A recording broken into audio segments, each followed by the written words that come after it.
Hi, I'm James Matthysse. I've been a claims adjuster for 7 years. I've seen some and I'm going to tell you right now what the I'd do if I had to start all over again. And in this video, we're going to talk about the 3 things I up on and the 3 things I wouldn't do different starting over today, starting now. So if I were to start my adjusting career today, what would I do different today versus what I did back when I got started? The number one thing I would do is I would get better training. I would look at the opportunities for training that are out there versus the way I did it.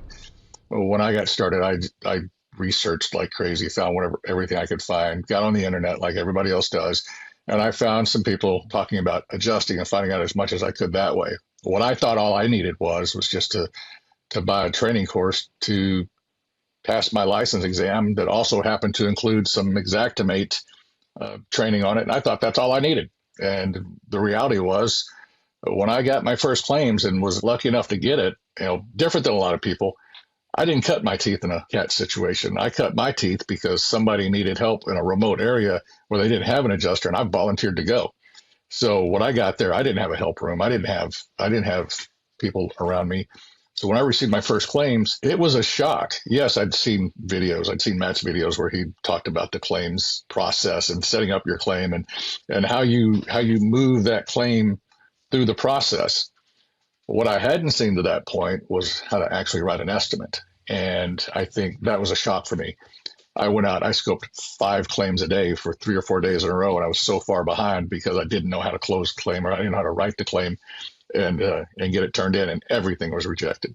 And so number one, that would be the number one thing I'd do, is to get some quality training. Number two, what I would do is I would stay off of social media.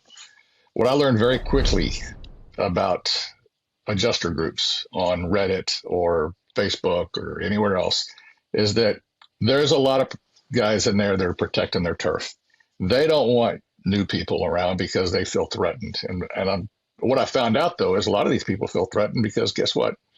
They weren't trained. They weren't staying up with technology, and they weren't staying up with the new trends. And so therefore, somebody coming in that was new actually had more knowledge of new software and more knowledge of new technology than what the veterans have. And the veterans, a lot of these guys are just they don't want to change.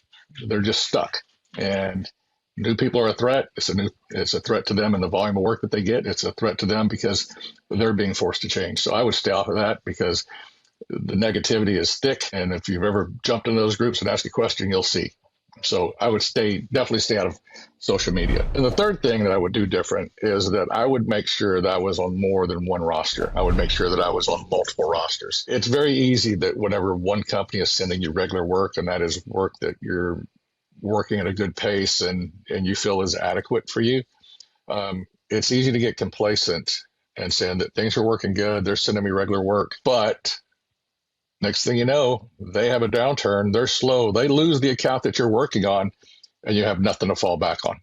And I found myself in that situation a couple of times. Luckily, I had other work that was coming in because I did have relationships with other firms, but I put too many eggs in one basket, and just don't do that.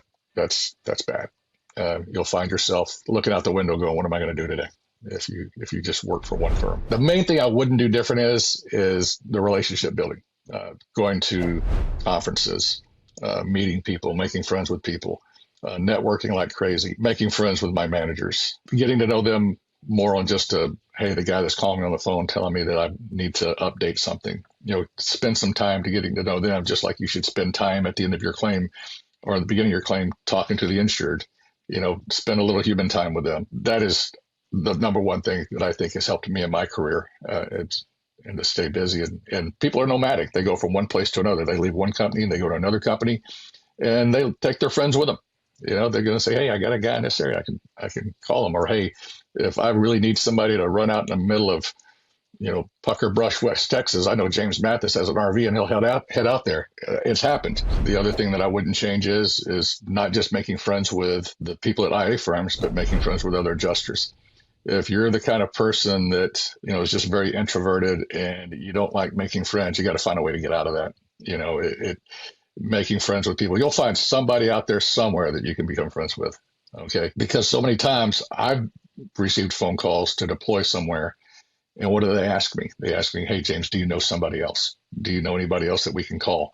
Because they would rather have you vouching for somebody than them calling somebody cold that they don't know or nobody else knows. Number one, also makes their job easier to fill the slots in the roster. The same thing happened to me. I had people that referred me where I was sitting home doing nothing and says, hey, I just got your name from so-and-so. Are you available to deploy? Or I'm sitting around doing nothing. This happened to me just yesterday. Hey, James, I got your name from somebody. I heard you're in this area. I've got a claim. Can you do it? That's how this thing works. So I would never stop networking or never stop making friends with people whatsoever. And again, the one thing I would always do is go to every convention, everything I can go to, whether it be NACA, if you can find your way into PLRB somehow, like I did a couple of times, and go to that. That exposes you to some other things. I would suggest always go to every conference, every IA firm event you can go to, NACA, whatever, go to that. And the last thing I'll add to the things that I would always do, just be nice to everybody, man. Spend time with your insureds and don't rush. I found myself early on rushing sometimes. And I asked myself later on, why would I want to be treated that way? Why am I not spending a little more time with them and explaining the process to them? That goes a long way. And believe it or not, those people, those insureds that you spend time with, that information gets back to the carriers, and you'll find yourself getting emails, phone calls, and that brings you more work. I said that was the last thing, but really the last thing is diversifying your knowledge base. Don't be a one-trick pony guy that only wants to do roofs, the guy that just wants to do water losses, just doing property claims. There's so much more out there. In my career, even in the last year, I've done everything from not just weather claims, water losses. I've done large loss fires. I've done condo claims, commercial fires.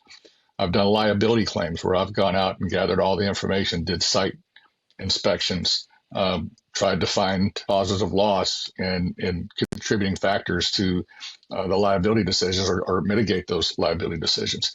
And learning those things and having those opportunities. I've worked wrongful death cases where we went out and we looked at the construction and we tried to determine, was this to code or was this to safety standards?